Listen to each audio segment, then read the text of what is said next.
Қайырлы күн, қымбатты тыңдармандар. Жаңа әңгіме. Мәриямның әкесінің ауырып жатқанына бүгін 1 ай болды. Көлік жүргізіп нәпақасын тауып жүрген әкім 1 ай бұрын көлік апатына түсіп, жұлыны зақым алып, ауруханадан бірақ шықты. Студент қызы мен мектеп оқитын ұлының тамағы мен киімін таксист болып тауып жүрген еді. Өзі көлікті өте жақсы меңгерген, жақсы жүргізеді. Асықпай, аптықпай және көлікті байыппен айдау керектігін Мәриямға да үйретіп отыратын. Мәриям студент. Демалысқа келгенде әкесі екеуі жазық далаға шығып машина айдауды үйренетін. Қала сыртында тұратындықтан Мәриям жатақханаға орналасқан. Тек сенбі-жексенбі үйде болатын. Жастайынан көлікке қатты құмар болды. Әкесі де бетін қақпай барынша үйретуге тырысты. Міне, енді көлікте қираған. Әкесінің халі нашар. Ал анасы үйде отырған әйел. 7-ші сынып оқитын інісі бар. 1 ай бұрын әкім кешке жұмыстан келе жатып, жолда қолын бұлғап тұрған бір жігітті көреді. Жауын құйып тұр. Әбіржіп қалмасын, ала кетейін деген оймен тоқтады. Ішке кірген жас жігіт тілі бұралып, рахметті зорға айтты. Ішімдіктің иісі мүңк етіп, лезде көлік ішін қолаңса иіс алып кетті. Әкім ішімдік ішпейді, бірақ ойланып тұрып, амалсыз қайта түс деуге ыңғайсызданып жүріп кетті. Жол жөнекей әлгі жігіт әр нәрсені бір шатып, әкімнің мазасын әбден алды. Бір кезде жүрегі айнығанын айтып, көлікті тоқтатуын сұрады. Бұл жерге тоқтауға болмайды, біраз жүріп барып тоқтайын деген әкімнің қолына жармасқан әлгі жігіт тоқташы деп рөлді бұрып жіберді. Қарсы алдында келе жатқан көлікке барып соқтығуға сәл қалғанда әкім рөлді қарсы бағытқа бұрып жіберді де көше шетінде тұрған цементке барып ұрынды. Бәрі аяқ астынан көзді ашып жұмғанша болды. Әкім есін ауруханада жинады. Көлік оқыстан ұрылғандықтан тұра белге салмақ түсіп, жолыны зақым алыпты. Ал әлгі жігіт дін аман, еш жері зақымданбаған, тек бет терісі сырылып, аяғы қысылып қалыпты. Ақсаңдап көрші палатада жүр. Жайсыз хабарды естіп, үй іші түгел ауруханаға жетті. Әкім есін жинаса, денелері қақсап барады екен, бірақ аяғы жансыз сияқты. Ауруды сезер емес. Себебін сұрап еді, уколдың әсері деді. Мәриям анасы мен інісін отырғызып, өзі дәрігермен сөйлесті. Қазір жан сақтау бөлімінде деп ертерек ота жасамаса болмайтынын айтты. Мәриям ойланып жатпастан қол қойып жіберді. Ал апатқа жауапты әлгі жігіт келіп, басы салбырап кешірім сұрады. Онымен сөйлесіп отыратын уақыт жоқ деп Мәриям әкесін көруге кірді. Есін бір жинап, бір талықсып, әкесі қиналып жатыр. Не керек, ота жасалынды. Әкім аман, бірақ аяқтары жансыз қалды. Белінен төмен сыздайды. Ауруханадан шыққан соңда үйінде 1 ай жатты. Мәриям оқуын жалғастырмаса болмайды. Жұмыс істемесе тағы болмайды. Қаражат жағынан қинала бастады. Ағайын туыс, дос жаран қашанғы берсін. Олардың да өз отаны бар. Шыдап келгенде Мәриям көмек сұрағанда емес, өздері келіп беріп жатты. Ауыртпалықтың бәрі өз мойнына түсіп тұрған Мәриям жақсы білді. Сондықтан да оқуын 1 жылға тоқтатып, жұмыс істеуге кірісті. Қалада жұмыс көп. 2 қолға 1 күректеп білекті сыбанды да 2 жерден жұмыс тапты. Күндіз қымбат ресторанда даяшы, түнде магазинде сатушы болып істеп жүрді. Соңғы кезде қатты зорыққаннан түтігіп кеткен. Әкесі қызының мына жүзін көріп, ернін тістелегеннен басқа ештеңе қолынан келмеді. Үйдің ас-ауқаты мен керек жарағы, әкесінің дәрі-дәрмегі мен інісінің оқу құралдары бәрі Мәриямның мойнында болды. Анасы да жұмыс істемекке бел буып еді. Әкімге қарайтын адам болмағандықтан үнсіз қалды. Солай күндері өтіп жатты. Bir күні кешкісін есік алдында әкесінің көлігі келіп тоқтады. Баяғы жас жігіт әкеліпті. Кінәсін мойындап, көлікті жөндеуден өткізіп берем деп алып кеткен болатын. Соны алып келіпті. азын-аулақ қаражат пен азық-түлігі де бар. Әкіммен біраз отырып әңгімелесіп отырды да бәрінен кешірім сұрап шығып кетті. Кешірмегенде қайтеді. Одан қанша ақша сұрағанмен әкесінің денсаулығы сатып ала алмайды ғой. Керек кезде көмектесіп тұрамын, хабарласыңыздар деп нөмірін қалдырмақшы еді. Мариям бас тартты. Мариямның сұсты жанарынан қаймыққан жігіт үнсіз шығып кетті. Мариям әкесінің жанына келді де: «Пап, машинаны маған бересіз бе?» «Неге?» «Мен айдаймын. Сен жақсы жүргізгенмен. Куәлігің жоқ қой?» «Аламын. Қара жұмыс жасағанша такси айдайын». «Қой, оның не? Таксисінес?» «Рұқсат етпеймін». «Пап». «Жоқ». Әңгімені осымен аяқтады. Мариям үнсіз бөлмесіне барып ұзақ ойланды. Бәрібір дегенінен қайтпайтын деді ішінен. Қалайда ақша топтап, куәлік алу керек. Есесіне әлгі жігіт тастап кеткен ақша түсті. Бір айда Мариям куәлік алып үлгерді. Өзіне сенімді, басында әкесіне айтпай қала шетінде айдап кететін. Біртіндеп қалаға да кіріп шығып үйренді. Қаланың көшелерін, ой шұқырын жаттап алды. Бүгін барып ойын әкесіне айтып көрмекші. Анасының хабары бар, бірақ әкесіне не дер екен? Кешкі астан соң Мариям әкесінің бөлмесіне кіріп, екеуі біршама уақыт сөйлесіп отырды. Әкесі төсекке таңылғалы, Мариям сырттан келсе әкесіне жаңалық айтып, көрген-білгенін айтып, көңілін аулайтын. Бүгін де әңгімені алыстан орғытты. Тоғиттерін соңынан айтып рұқсат сұрады. «Қызым, қазір куәліксіз жүру өте қиын болып кеткен». «Пап, мен алып алғанмын». «Қашан?» «Сізге айтсам рұқсат етпейді ме деп ойладым. Қара жұмыс істеп, берген тиын тебенінен қанағат тұтқанша емін-еркін өз жұмысымды жасайын. Егер уақыт болып жатса, басқа жұмыста қарастырып көремін. Өзіңді ойла. Қатты шаршатпа қызым». «Жарайды, көлікті ала қой. Бірақ тек бір шартпен. Кешке жүргізбейсің». «Бірақ папа, таксидің жұмысы қайнайтын кезде, түнде ғой». «Айттым, бітті». «Жарайды». Осығанда шүкір деп шыққан Мариям қуанышты жүзбен бөлмесіне кіріп кетті. Ертеңіне ақ жұмысқа кірісті. Күнімен рөлде отырды. Түскі асын көлікте отырып ішті. Алғашқы күні табысты оралды. Бірақ нақты айлық емес. Бір күн олай, бір күн бұлай табыс тауып жүрді. Таксиге отырғандар алғашында бір түрлі көзбен қарайтын. Кейін Мариямның еті үйреніп кетті ме, мән бермейтін болды. Мариям осылайша такси айдап үйін асырады. Күндіз қала ішінде такси айдайды. Кешкісін үйіне келіп, тамақтанып, көлікті тастап, баяғы жұмысы магазинде сатушы болуға кетеді. Соңғы кездері тым шаршап жүр. Ұйқысы да қанбайды. Анасы іштей сезеді. Бірақ айта алмайды. Айтқан күнде Мариям ешкімді тыңдамайды. Әкесі айтқанмен шаршап жүрген жоқпын деп құтылады. Бүгін дүйсенбі, демаламын деп жұмысқа шықпады. Түске дейін ұйықтады. Әжептәуір ұйқысы қанып, шаршауы басылып, көңілді оянды.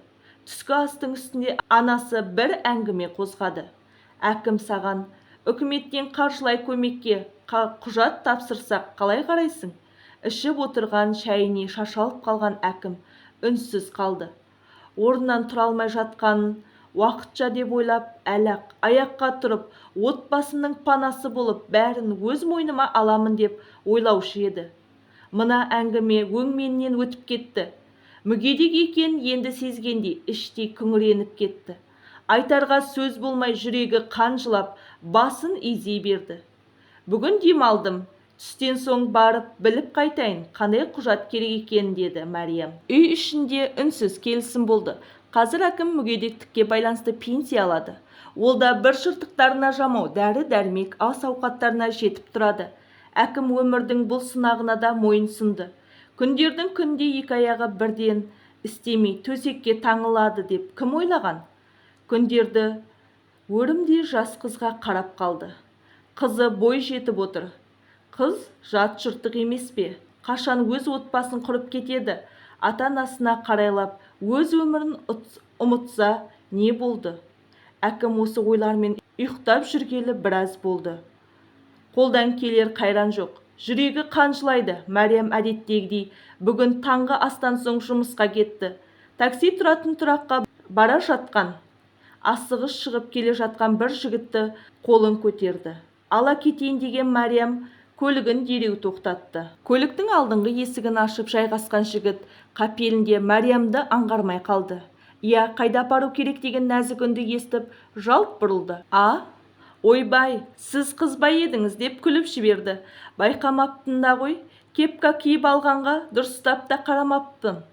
Не ғой, мен әлгі абдырап қалдым ғой деп, мені жаңа құрылыс алаңына апарасыз ба?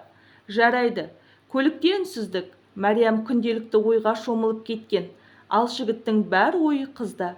Көздің астымен ұрлана қарап қояды. Баяу үнмен музыка ойнап тұр. Ақыры әлгі жігіт шыдай алмай, Мәриямнан сұрамақшы болып, бір қырындай отырды да: сіз шынымен такси жүргізушісіз бе? Әлде жолай менің тоқтатқанымды көріп ала кетейін дедіңіз бе? Өзіңіз қалай ойлайсыз? Енді қыз баласы мұндай жұмыс істемейді ғой дегенім ғой. Неге олай ойлайсыз? Қыздар әлсіз дегіңіз келіп тұр ма? Әлде қолыңнан келмейді дейсіз бе? Жоқ, ондай ойым жоқ. Қазір қызда еркекте айырмашылық жоқ. Айдай беретін болды ғой ермекке. Бәрі ермекке айдай бермейді, деді зілді дауыспен. Мұндай сөзді күтпеген жігіт мүмкін деді де үндемей терезеге бұрылды. Осымен екеуінің арасындағы әңгіме үзілді. Межеге жеткен кезде жігіт шырақ түскісі келмей қипақтап біраз отырды да Мәриямнан телефон номерін сұрады. Оны не істейсіз деді қыз жанары дөңгеленіп. Мен мына құрылыс алаңынан біраз зат алып кетуім керек еді. Қорықпаңыз, қатты ауыр нәрсе емес. Көлікке зиян келтіретін материалдар емес. Салон жалдайын деп едім. Соған көлік іздегенше сізді шақырсам ба деді, күлімсіреп. Мәриям қомақты ақша алатын болдым деп қуана келісті де телефон номерін берді. Жігіт түсіп қалуын қалғанмен көліктің соңынан ұзақ қарап тұрды. Соңғы өткен 10 минут бір қызық жағдай сияқты болып көрінді. Қайта сағатына қарап күткен адамды келген соң дереу қажетті затын алып деді де төс қалтасынан телефонын алды. 5 минутта құрылыстың алдына келіп жеткен Мәриям жігітті күтіп тұр. Мәриям келісімен жігітті іздей бастады. Хабарласып, тағы басқа таксимен кетіп қалмады ма екен деп ойлады. Құрылыс алаңынан қорап көтерген әлгі жігіттің сұлбасы көргенде қуанып кетті. Есікті ашып бәйек болып жүр. Қанша зат? Багажында ашайын ба? Жігіт аз кем қызарақтап ұялып қалды. Отыра беріңіз, өзім саламын ғой, көп емес. 4-5 қорап, үй ремонтына қажетті заттар ғой. Мейлі, ештеңе жоқ, ауыр емес қой. Симаған багажға салайық. Екеуі тасып жүріп, лезде ақ қораптарды тиеп үлгерді. Қолын суыққа сүрткен жігіт тағы біреуін Мәриямға ұсынды. Қыз болса да мұндай зат алып жүру есіне келмеген Мәриям ұялып қалды. Екеуі көлікке жайғасты. Мәриям оқуын тастағалы еркелігінде қыз екенде ұмытқан, күні-түні жұмыс істеп, үйінің бар ауыртпалығын мойнына алғалы, артық ештеңе ойламайтын болған. Міне, сулық алып жүру енді есіне түсіп отыр. Жігіт әңгіме бастады. Есіміңізді сұрамаппын ғой? Мәриям, менің есімім Олжас. Бір зат сұрайынмын деймін де ренжітіп алам ба деп үндемеймін. Сұрай беріңіз, менде өкпе жоқ. Бәрі бауыр деп қалжыңдады Мәриям. Неге такси жүргізушісі болып жұмыс жасайсыз? Мәриям бұл сұрақты қоятын біліп еді. Біраз үнсіз отырды да иығын көтерді. Білмеймін, бұл әкемнің көлігі, әкем таксист болатын. Кішкентайымнан көлікке қатты қызықтым. Бұл ұзақ әңгіме. Ендеше түскі ас ішіп отырып әңгіме қылайық. Түскі асты естіп Мәриямның ішегі шұрылдап кетті.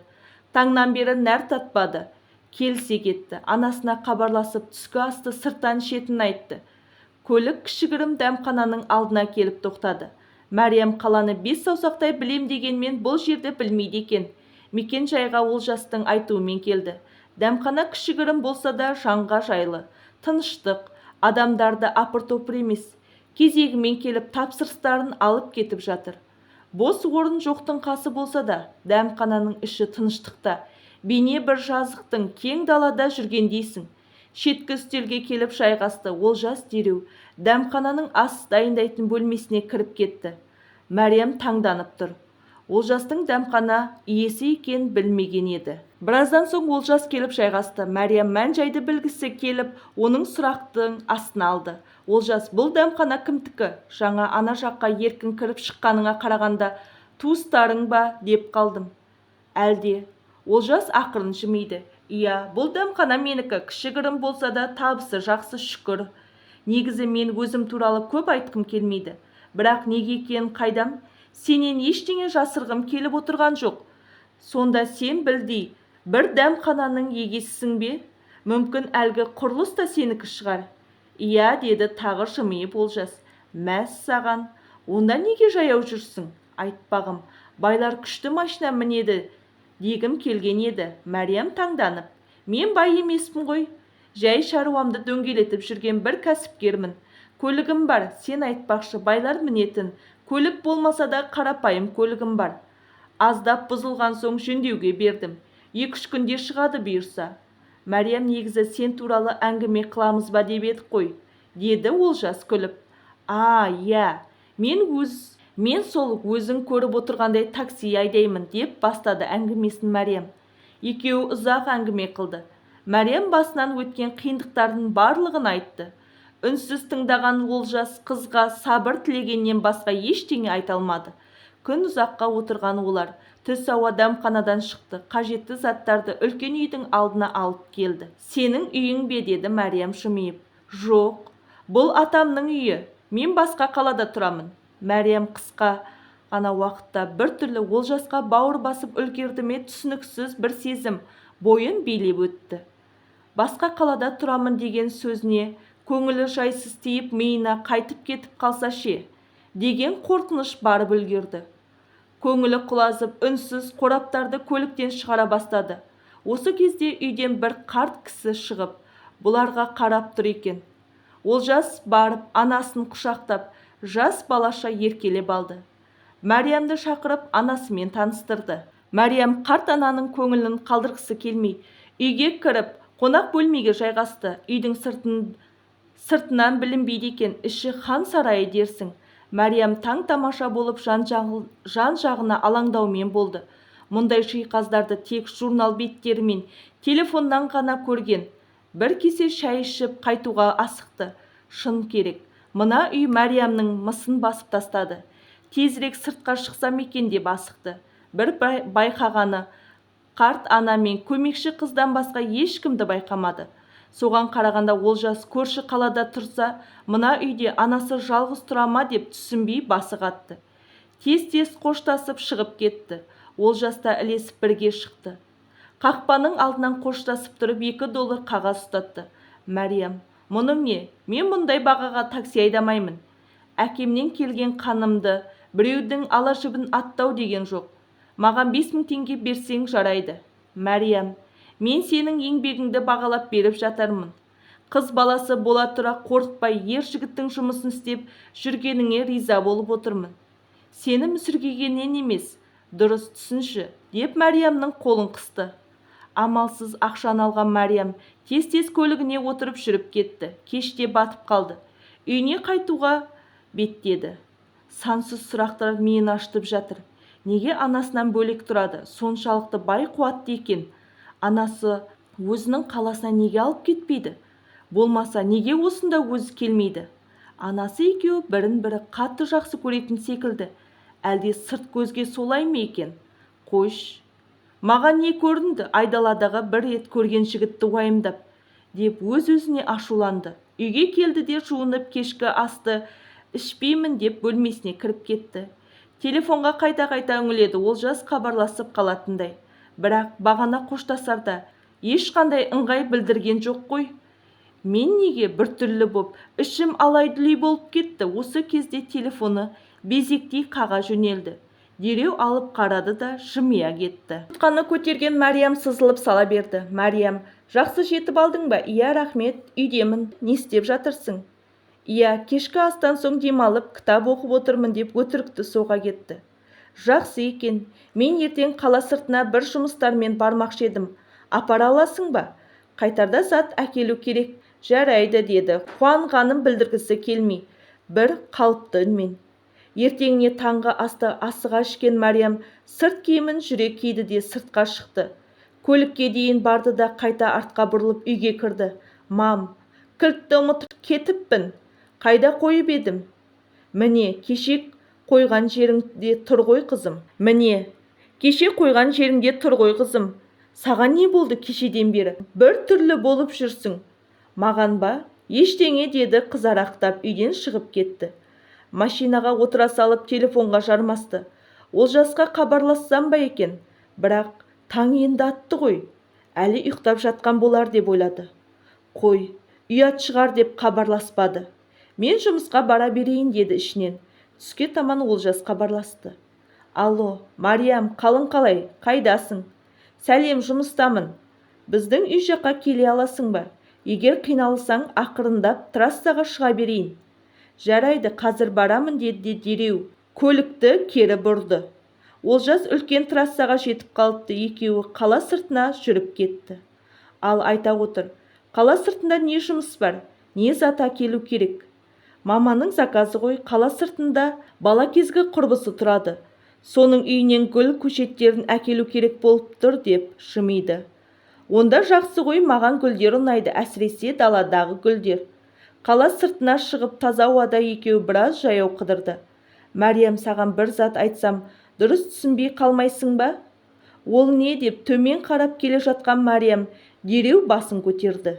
Мәриям, Олжас не айтар екен деп бетіне қарады. Олжас аз-кем ойланып тұрды. Қалай айтсам екен, Мәриям, дұрыс жағынан түсінсе екен деп уайымдады. Не де болса бастадым, тәуекел, деді де әңгімесін бастады. Мәриям, сен маған ұнайсың.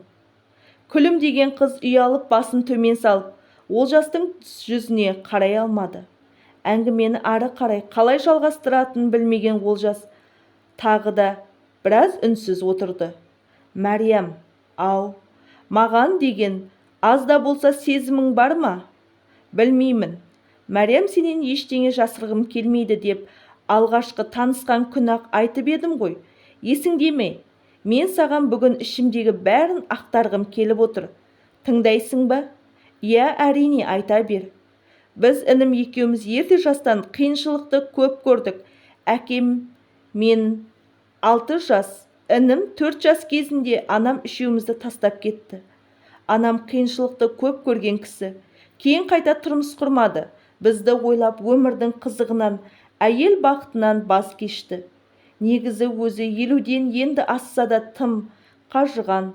Өмір оны ерте қартайтып жіберді. Біздің осы күнге жетуімізге анам себепші. Тіртінектеп жинап, ініміз екеумізді оқытты. Қара жұмыс анамның денсаулығын алып бітті. Өстік, жетілдік. Кезек бізге келіп, інім екеуміз кәсіп бастадық. Шүкір, адал еңбекпен тапқан малдың қайыры бар деген. Ешкімнен кем емеспіз. Анам енді мені үйлендіріп, келін жұмсап, немере сүйемін деп армандады. Мен студент кезден бірге оқыған бір қыз болатын. Бірге қыз жігіт болып ұзақ жүрдік. Үйленеміз деп шештік. Ол да үнемі әкесі жоғын айтатын. Мұңымыз бір еді. Тойдың күні келісіп, барлық дайындық жасалды. Анамның қуанышында шек болмады. Бірақ Алла маған бұл бақытты көп көрді ме? Той болатын күні өгей әкесі құда болып келді. Кім дейсің ғой?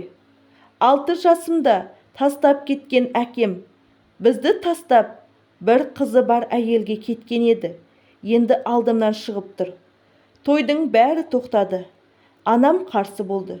Мен де қанша сүйіктімнен айырылатынымды білсем де, мына сұмдыққа шыдай алмадым. Содан кейін әкесі, сүйіктім болған қызды көрген емеспін. Басқа қалаға кетіп қалдым. Кейін інім үйленді.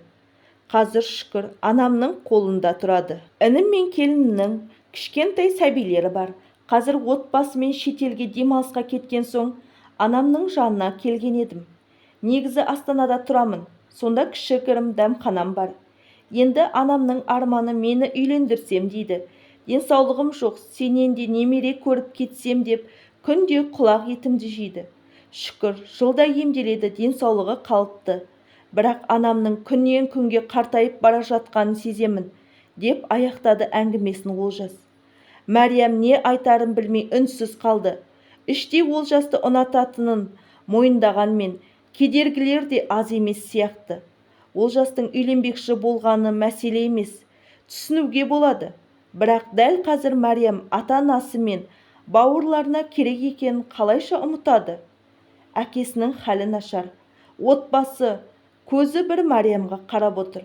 Мәриям кетсе олардың күні не болады? Осының бәрін ойлаған қыз ернін тістелеп өмірдің ащы да қатал сынағына өкпелі күйде тұра берді. Олжас Мәриямның ойланып кеткен өзгеше жорыды. Мәриям мені үйленген деп кеудеммен итермейсің деп ойлаймын. Барынша түсіндіруге тырыстым. Жоқ, мен олай ойлап отырған жоқпын. Жай ойланып кетпін. Не істейміз, гүл көшеттеріне бармаймыз ба деп әңгімені бұрып, өтірік күлімсіреп қоя берді. Екеуі қол ұстасып көлікке келді. Қала сыртында дачалардың біріне барып, 2 қорап гүл көшеттерін алды. Анасының құрбысы сәлемін жеткізіп, қол бұлғап қоштасты. Қайтар жолда Олжасқа біреу телефон шалды. Көлігі жөндеуден шығыпты. Олжас қуанып кетті. Охо, таксиші қыздың көмегі қажет емес десеңші деп күліп Мәриямға қарады. Оның не? Енді мен сені алып жүретін боламын. Қалжыңдадым. Екеуі күліп, түрлі әңгімелер айтып отырып қалаға жетіп қалды.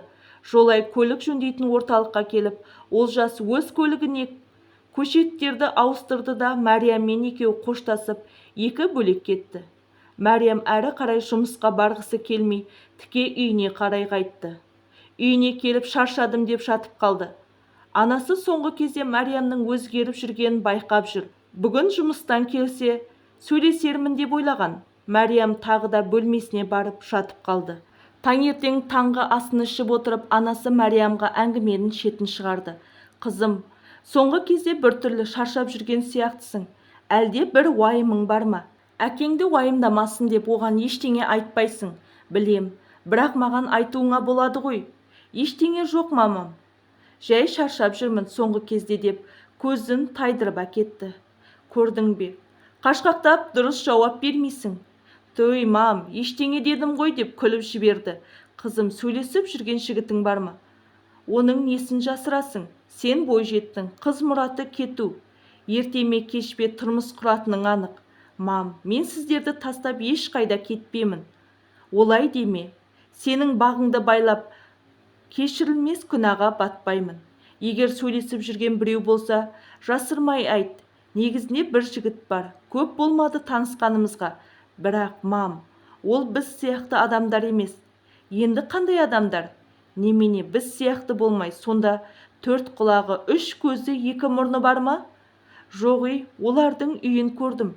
Кинолардағыдай зәулім сарай. Ол жігіт мені ұнататынын айтты. Ал сен ше? Оны ұнатасың ба? Білмеймін. Бірақ оны мен кездессем көңілім алабұртып, жүрегім кеудеме симай кетеді. Ал қоштасып үйге қайтсам көңілім құлазып сала береді. Мәриям, ертең ол жігітті үйге шақыр. Біздің жағдайымызды көрсін. Мүмкін. Ол бәрін біледі. Мен ештеңені жасырмай айтып бердім. Дұрыс істегенсің, қызым. Бүгін болмаса да бір күні үйге ертіп кел. Жарайды. Реті келген күні таныстырамын деп Мәриям жұмысына кетті. Осылай жүргенде Олжастың інісі мен келіні демалыстан оралыпты. Астанаға қайтатын болды. Әрине бұл хабар Мәриямның көңіл күйін түсірді. Екеуі түскі астарын ішіп отыр. Мәриям, ертең мен жол жүремін. Ол жақтағы жұмысымда тоқтап қалды. Неге көңіл күйің жоқ? Сен кетемін дегелі біртүрлі жақын адамым кетіп жатқандай болып жүрмін. Мен соншалықты жақынмын ба саған? Қатты бауыр басып қалдым. Онда менімен бірге жүрші, менің жанымда боласың. Ата-анам ше? Бәрі менің қолыма қарап отыр ғой. Қарайласып тұрамыз ғой, тіпті папаңды Астанаға емдетеміз. Соңғы сөзді естіген Мәриям Олжасқа жалт қарады. Мәриям Олжастың соңғы сөзіне ойланып қалды. Бір ойы әкесінің жазылып кетуіне аз да болса үміт ұшқыны пайда болды десе, бір ойы қалайша бөтен адамның мұндай үлкен сыйын қабыл аламын дейді. Мейлі өзіне бөтен емес. Әкесі не дейді бұған? Сан түрлі ойлар секунд ішінде миының бүкіл қатпарын шарлап өтті. Оның ойын Олжастың қоңыр үні бұзып жіберді. Не ойлап отырсың, Мәриям? Әлде менің сөзіме қарсысың ба? Жоқ, әрине, қуанып отырмын. Бірақ ата-анам не айтар екен? Жүр, дәл қазір барып сөйлесейік. Қазір ме? Иә, не қыламыз уақытты созып? Тек сен менің жанымда болсаң болды, басқасының бәріне ризамын. Мен онда мамама ескертейін деп Мәриям телефонды алды.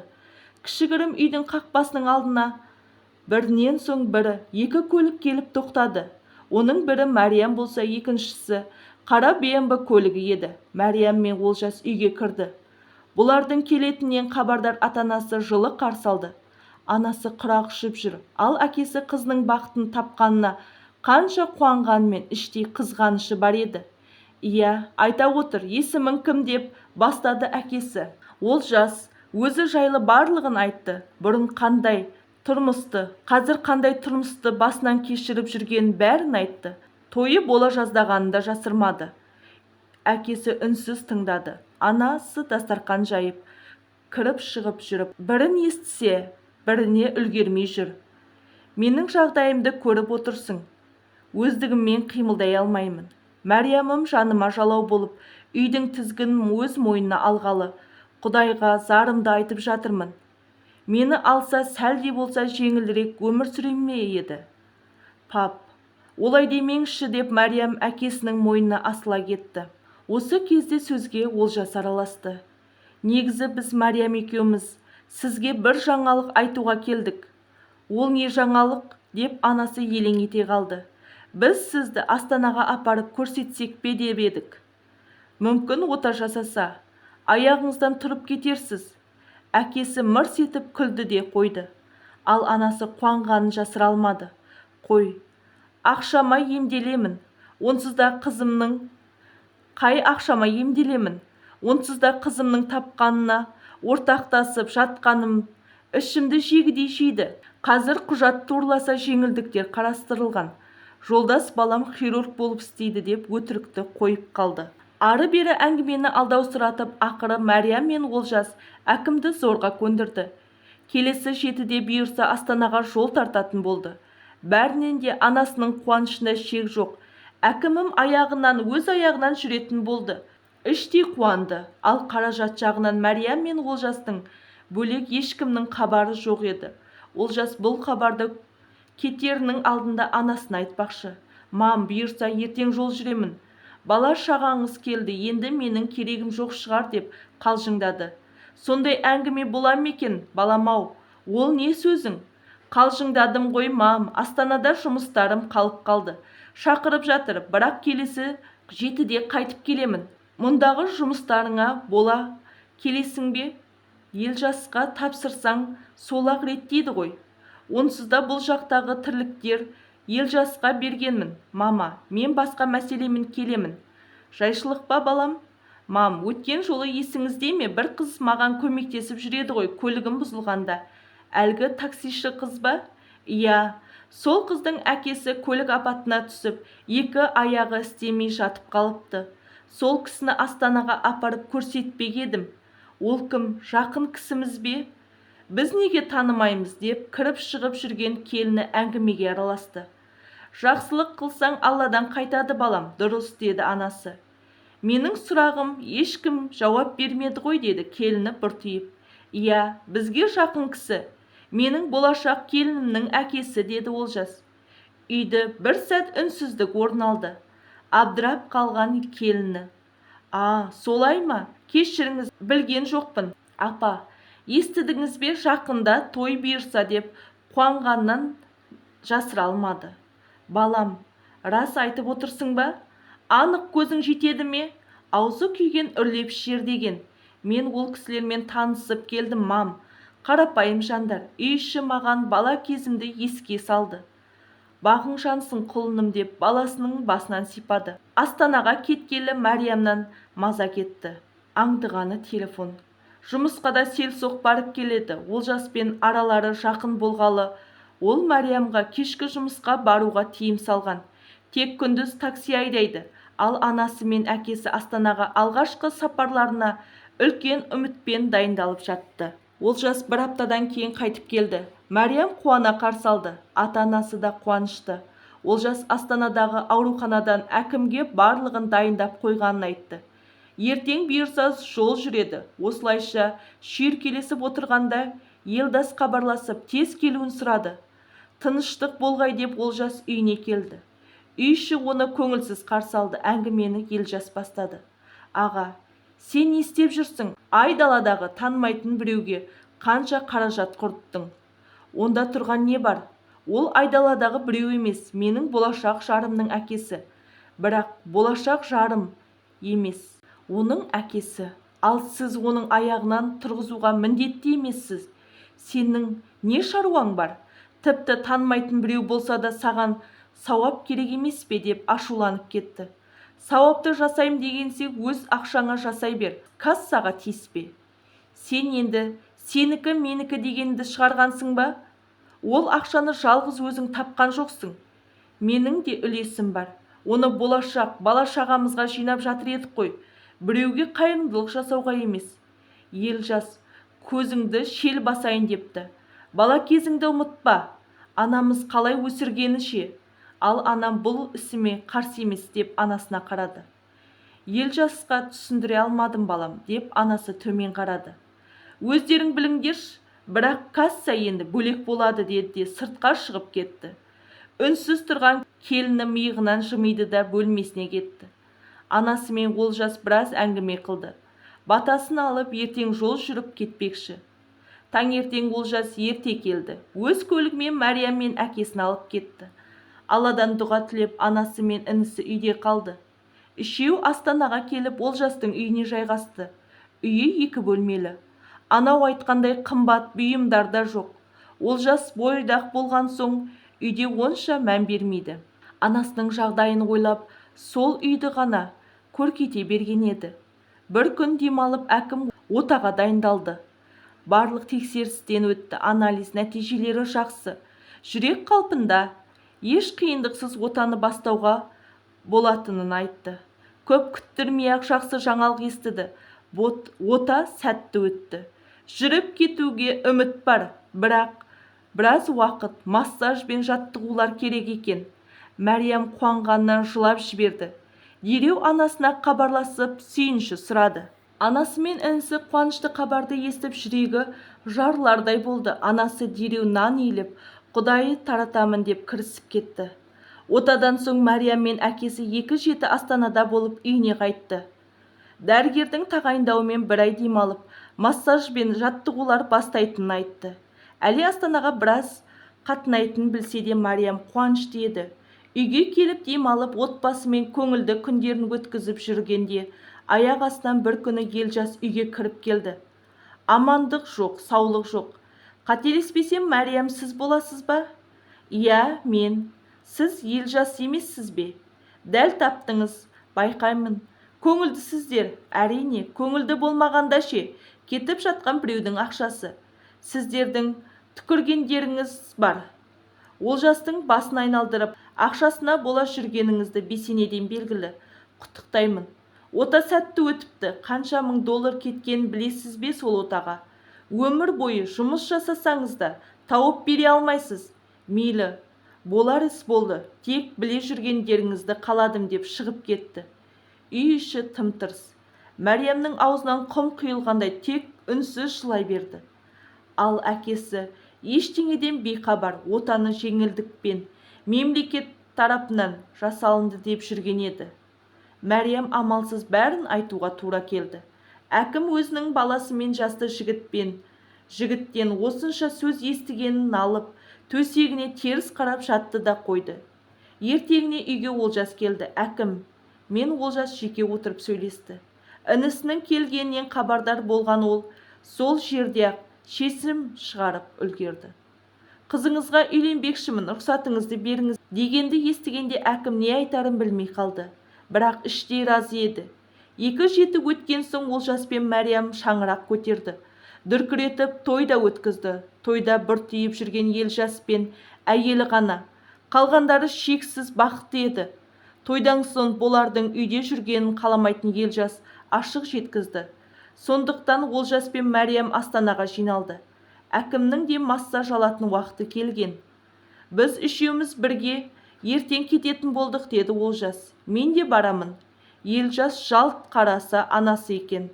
Тіпті жиналып та үлгеріпті. Ешкім қарт ананың шешіміне қарсы тұрмады. Олжас пен Мәриям тіптен қуанышты еді. Олжас пен Мәриям әкім мен құдағиы төртеу Астанаға келгелі біраз уақыт болды.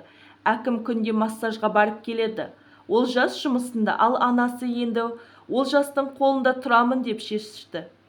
Bir aydan соң әкімді үйге қайтарды.